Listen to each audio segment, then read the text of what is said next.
What's going on, y'all, and welcome back to another Epic 7 video. Something I thought that would never happen just occurred, and we're going to talk about it. This guy from Smilegate just announced something insane. He essentially walked it all back. But before we talk about this real quick and the awesome rewards we're going to be getting, let me catch some of y'all up and just give you guys an entire quick crash course on what's been happening this entire crazy week. In case you haven't been on top of everything, maybe you know parts of it, maybe you guys know all of it, maybe some of y'all have just tuned in and never seen any of this. Let's go ahead and start from step one so we're all on board here and everybody knows what's happening, okay? So, about a week ago, Smilegate introduced to us out of nowhere in one of the Metadine updates, alongside a lot of other cool stuff, right? Like the Headhunt event, brand new units, but they also added this in as well, and it was the Awaken potential system. And when I first saw this, just first glance, first impression, I was okay. This is kind of akin to, maybe adding 7 stars to the game, where it's extra content. It'll give our units extra stats, but it is kind of grindy, and it will be, a lot of stuff for people to catch up on.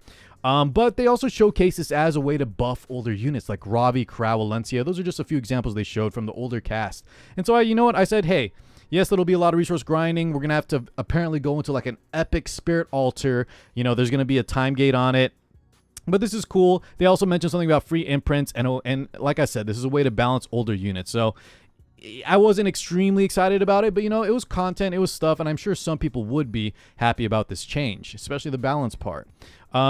However, I noticed, right, guys, after a while, they started talking about the potential blossom effect. So there's 2 parts to this awakening system, and this is where things got a little scary, especially for a lot of players out there, especially free-to-plays. If you notice here, they're using Crow as the example for this potential blossom, and he has the capability to get a brand new ability, almost changing the entire way you can play him. That means we can swap out his artifact. He's a lot stronger. He's almost like an Arwell now. Escort is like a better Aureus, and like I said, we can swap out the artifact for a lot of different things. And additionally, too, he's also just going to get a bunch of other stats if you have enough to triple S. Really, the most important parts, though, are the blank here memory imprint and the B rank. So a lot of players were saying, yes, this could be scary. There is more ways to, this does widen the gap from players that have imprints versus players that don't. However, if they keep things at B rank, a lot of people can get 1 imprint. And I'm not sure if I mentioned it, but Smilegate was allowing players to get like 1 free imprint a month, essentially. So a lot of players were okay with it, but a lot of people kind of saw what this could be. And this is kind of where I was in the game, or at least my stance on the entire thing. And that is, yes, Smilegate is showing a great example here of Crow, where if they kept things in Rain, and maybe made it so only the units would, additional abilities would be unlocked at the first imprint. Yes, I think that is palatable. It is manageable. I still wouldn't have preferred any type of advanced imprints, because then we're kind of getting closer to games like Genshin and Star Rail. Yes, those are PvE only games, guys, but those games do have imprints that make characters way stronger than if you have none. Whereas in Epic 7, one of the major selling points, at least to me, is that imprints or dupes only really get you additional stats. Yeah, sometimes they're like crit and speed, which are very good, but a lot of times they're just attack or health, and that really won't make the difference between you and someone else that has triple S while you have no imprints, or let's say B rank imprint. Well, now we're getting these additional stats, guys. So not only getting that, like, let's say Crow has health, he's also going to get health, effect resist, more health, effect resist, and his S3, his skill 3, the horse does even more damage, and then of course the very important escort ability, right? So there's a lot of things that Smilegate could do where later down the line, units could eventually have, right, kits that aren't fully complete until you imprint them. And sometimes, I mean, who knows if Smilegate ever in the future, maybe they needed to make more money, they start moving this memory imprint level up from, needing B rank to needing S rank, from needing S rank to needing triple S. That's kind of, I know it's a slippery slope argument, but that is something I could definitely foresee in the future, that, any company might try. Now, I kind of jumped the gun a little bit, but yes, I did sort of reveal that this would be for new units. Initially, it sounded like it was going to be only for older units they would balance and bring up to date, like Crow, like Valencia. But they kind of noticed here, guys, they added this in as well, the policy update. And this happened a little bit later. So we got these in parts, right? They introduced the system through a cute Metadine video. Then they added this kind of update later, this Awaken potential policy. And they said here, let me find it here, guys. We're going to implement it for Awaken, for existing heroes, and newly added Covenant and Limited heroes. And this is where everybody freaked out. The fact that they added newly Covenant, they essentially said it's going to be for every unit here on forward, and a lot of people predicting ML5 as well, because the Closer Charles was listed. And this, guys, is where things hit the fan, I should say, or the entire Epic 7 community was plunged into chaos. Reddit, Stove, you guys expressed your own thoughts on my last video. YouTube videos, live streams, Chinese, Billy, the Epic 7, Reddit, Stove. I think I already mentioned all those, but I even saw players like the WC winners, the World Championship winners, threatening to delete their accounts. Everything was insane. Yes, some people were still saying, let's wait and see. People are overreacting, but I thought the vast majority were extremely outspoken against this. Probably one of the biggest outcries I've seen, probably in the history of Epic 7. Maybe there were some other areas like the initial nerfs, the no pity system, maybe pet snacks, but this really is one of the loudest that I've seen players really passionate and up in arms. Some people taking it a little bit too far in terms of like things like reviews and downvoting, maybe the threatening of deletion. But regardless, everybody had something to say, it felt like. And so this morning, or I should say yesterday morning, there was a new update, right? Another update, guys. And some people were saying this was a win, but some people were saying it's still not enough. And here's what they were saying. Essentially, guys, we'll just read this top part because they clarified it. Awaken potential will not be implemented on new heroes. However, it will be applied to existing heroes regardless of their starting grade. Essentially, they kind of walked back the new hero thing, which was my major area of contention. So I was definitely satisfied. It was a huge sigh of relief. That only older heroes would be getting this new system and new heroes would be off the table. Okay? That's a big win already. However, when I was talking to my stream today, and let me know what you guys thought at this point, because there is another step beyond this. A lot of people were still not happy, and I was kind of surprised. I thought we rallied, we were able to get Smilegate to hear us, and they walked back the newer part, which was my major issue, that new heroes would be changed, older heroes would still be on the table, but for me, that was okay. If I really thought about it, would I just rather want no system? Probably, but I do think the game needs something to spice things up. This was probably just the wrong way to go about it. Apparently just now, guys, let's get to the current meat of the video. Thank you for staying along for that quick history lesson. But let's go ahead and check this out together. Obviously, I shouldn't say obviously, but I do not understand or speak Korean. But I will give you guys, they did update or post kind of the translation here.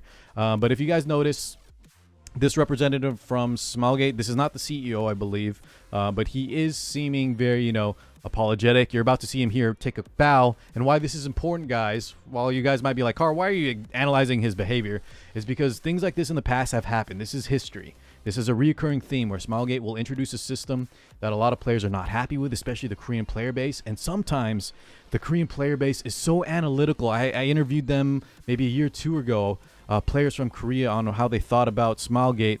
And sometimes they would say things like Smilegate, when they spoke to us, they were disrespectful. Their arms were crossed. They were sitting down. There's a lot of things in Korean culture. And let me know, guys, if any of you guys in YouTube know what I'm talking about. Please back me up here so I don't sound crazy. But yes, it's very serious the way the Korean culture treats these games and how they deliver the message. So long story short, we're going to read what he says here.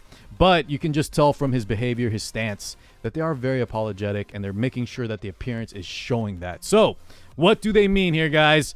Epic 7 will withdraw the update to the content Awakening Potential, which was released through developer notes and Metading's express mail on Friday, November 3rd. Dang, it wasn't even that long ago. 4 days now. And will completely discard all specifications as of now. So as of now, guys, they kind of do leave this open, I guess, for the future. But as of now, all of the Awakening Potential, all this stuff we discussed, all the walkbacks, changes, modifications they made this entire week, are now gone, and this is completely discarded for now. TM, or, make sure to fine print, read that as of now. But here we go. Further on, we would like to apologize to our successors who have been greatly offended by this issue. They use the word offended, guys, like I mentioned. Even if you guys were kind of the wait-and-see crowd, maybe some of y'all weren't as passionate, there were some people that were super upset.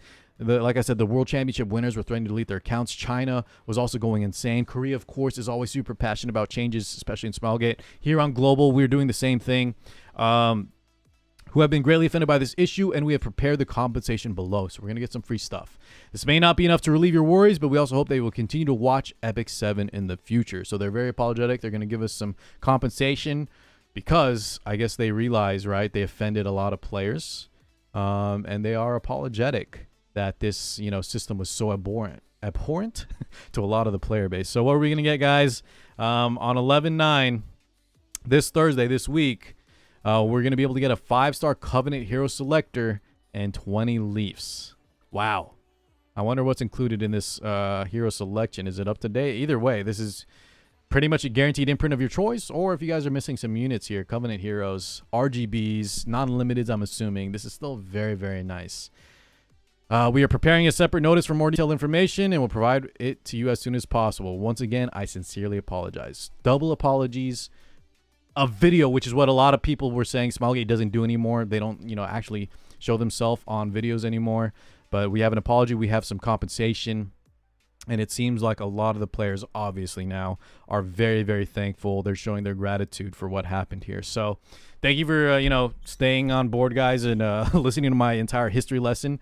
But I just wanted to take y'all along for the ride. That's been absolutely crazy for me. And I guess at the end of the road here, we are going to get some stuff. I will say, I do want to leave y'all with some quick thoughts here. How do you feel about the the culmination of the journey of this awakening potential? How do y'all feel like how it ended? And furthermore, well, I mean, I do want to ask y'all who you're going to select here, but I think I have a more important question, and that is, now that this is kind of taken back, I do think Smilegate, the next step here is we need some content that is actually exciting, things for us to do. I don't think Rift was quite it. I do have some ideas, but it's really up to Smilegate to choose here. By the end of the year, I'd like to see. I know this was kind of probably their big plans, but it's time now, Smilegate, to hopefully show us something, give us something juicy. Maybe take a little time because they do have to come up, revisit the drawing board now that this awakening potential was scrapped. But let me know what you guys want to see moving forward here, because one of the biggest updates, and in my opinion for the better, was scrapped, but now we got kind of nothing to look forward to by the end of this year, besides free goodies, of course. All right, anyways, we'll wrap things up there, guys. Once again, thank you so much for watching. This is good news, I think, for 99% of us. And yeah, we'll see how things go. Stay on the lookout for more videos this week. Thank you so much. I'll catch you all in the next one. Peace out, everybody.